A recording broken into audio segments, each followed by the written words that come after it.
কেমন বেঈমান আওয়ামী লীগ যাদের একাংশের নেতৃত্বে বাংলাদেশ যুদ্ধ করে স্বাধীন হয়েছে, সেই আওয়ামী লীগের নেতারা আজকে যুদ্ধের চেতনা বিক্রি করতে করতে বাংলাদেশের স্বাধীনতা বিক্রি করে দিয়েছে। এই আওয়ামী লীগ বাংলাদেশের স্বাধীনতা এবং সার্বভৌমত্বের সবচেয়ে বড় শত্রু। এই আওয়ামী লীগের নেতৃত্বে আজকে বাংলাদেশের প্রত্যেকটা স্বার্থ লঙ্ঘিত হচ্ছে। বাংলাদেশের একমাত্র শত্রু হচ্ছে আওয়ামী লীগ, বাংলাদেশের জাতীয় শত্রু হচ্ছে আওয়ামী লীগ। এই আওয়ামী দখলদারদের হাতে 53 বছর পরে বাংলাদেশ আবার নতুন করে পরাধীন হয়ে গেছে। তাই এই লড়াই চালিয়ে যেতে হবে।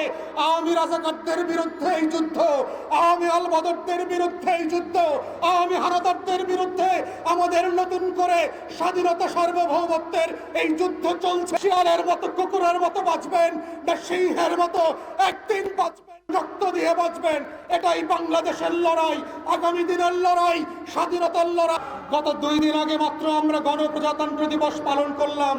1971 সালের 17 এপ্রিল যেই গণপ্রজাতন্ত্রের ঘোষণা দেওয়া হয়েছিল, সেখানে বলা হয়েছিল পাকিস্তান রাষ্ট্র থেকে আমরা কেন আলাদা হচ্ছি, কারণ পাকিস্তান রাষ্ট্র আমাদের উপরে নির্যাতন করেছে, জুলুম করেছে, আমাদের উপর অত্যাচার করছে, ব্রুটালিটি এবং গণহত্যা চালিয়েছে। কিন্তু প্রশ্ন হচ্ছে, যেই 2 দিন আগে মুজিবনগর দিবস পালন করে আপনার বাপের মূর্তিতে ফুল দিলেন, আপনার চোখে পড়ে না গত 53 বছর ধরে আমার সীমান্তে কিভাবে ব্রুটালিটি চালানো হচ্ছে?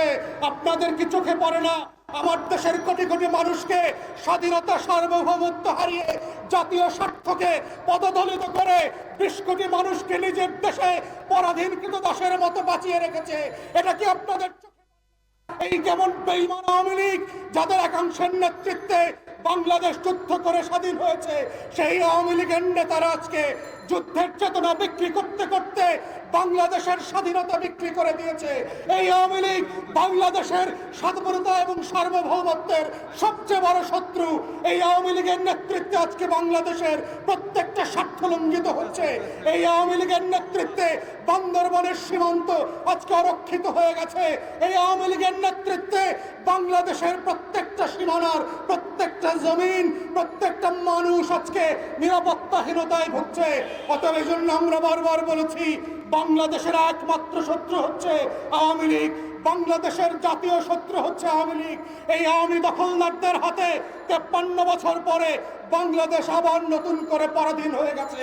তাই এই লড়াই চালিয়ে যেতে হবে। আওয়ামী রাজাকারদের বিরুদ্ধে এই যুদ্ধ, আওয়ামী আলবদরদের বিরুদ্ধে এই যুদ্ধ, আওয়ামী হানাদারদের বিরুদ্ধে আমাদের নতুন করে স্বাধীনতা সার্বভৌমত্বের এই যুদ্ধ চলছে এবং চলবে। যেদিন আওয়ামী লীগ নামক এই পদার্থকে আমরা পরাজিত করে কঙ্কাল বানিয়ে বঙ্গোপসাগরে পাঠিয়ে দেব, সেদিন মাত্র শুধু আমার সীমান্তের প্রত্যেকটা জাতি, জনগণ, গাছপালা, গরু ছাগল স্বাধীনভাবে দম নিতে পারবে।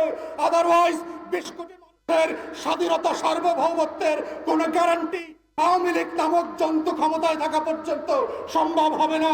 তাই এই জাতির কাছে আমার আহ্বান, আপনাদের কাছে অপশন খুব পরিষ্কার। পরাধীন থাকবেন নাকি স্বাধীন হবেন? দাস দাসিয়ার কৃতদাসের মতো 400 বছরের গোলাম থাকবেন, নাকি লড়াই করে, আন্দোলন করে, রক্ত দিয়ে, জীবন দিয়ে স্বাধীন থাকবেন? শিয়ালের মতো কুকুরের মতো বাঁচবেন না সিংহের মতো একদিন বাঁচবেন, রক্ত দিয়ে বাঁচবেন? এটাই বাংলাদেশের লড়াই, আগামী দিনের লড়াই, স্বাধীনতার লড়াই। লড়াইতে আপনাদেরকে অংশগ্রহণের আহ্বান জানিয়ে আমার বক্তব্য এখানেই শেষ করছি। আসসালামু আলাইকুম।